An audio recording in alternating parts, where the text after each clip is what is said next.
نحمده ونصلي ونسلم على رسوله الكريم اما بعد فاعوذ بالله من الشيطان الرجيم بسم الله الرحمن الرحيم يا ايها الذين امنوا اتقوا الله وكونوا مع الصادقين صدق الله العظيم ان الله وملائكته يصلون على النبي يا ايها الذين امنوا صلوا عليه وسلموا تسليما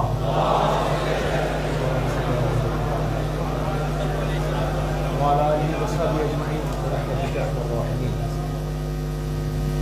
ابھی آپ نے نماز مغرب ادا کی، اس کے بعد کچھ ریفریشمنٹ چائے کی شکل میں آپ نے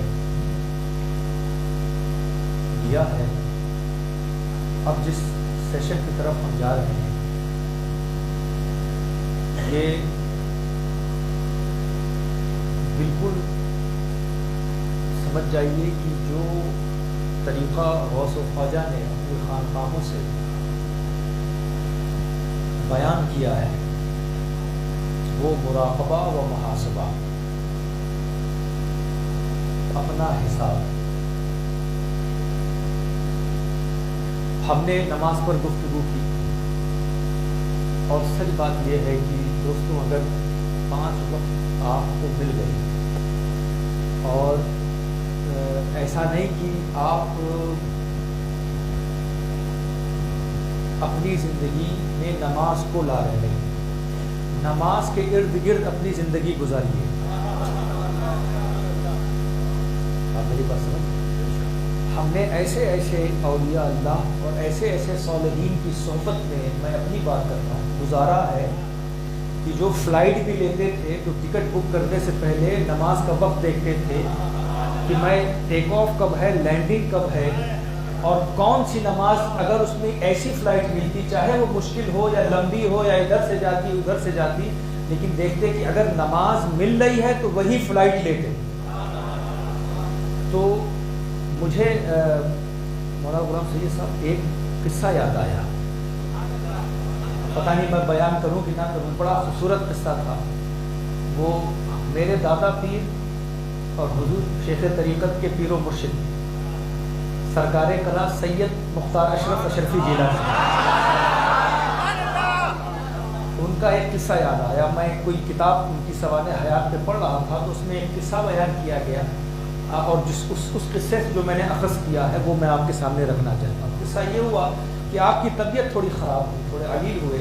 چوچا شریف کا واقعہ ہے. ایمبولینس کو بلایا گیا، ایمبولینس میں بلایا گیا. کچھ خدام ساتھ میں تھے جو خدمت کرتے ہیں، کچھ گھر والے ساتھ میں تھے. تو آپ ایمبولینس میں بیڈ جو ہوتا ہے اس پر لیٹ گئے اور آپ لیٹ گئے، آنکھیں بند تھی، باوضو نکلے تھے وہاں سے، آنکھیں بند تھی، سوئے نہیں تھے.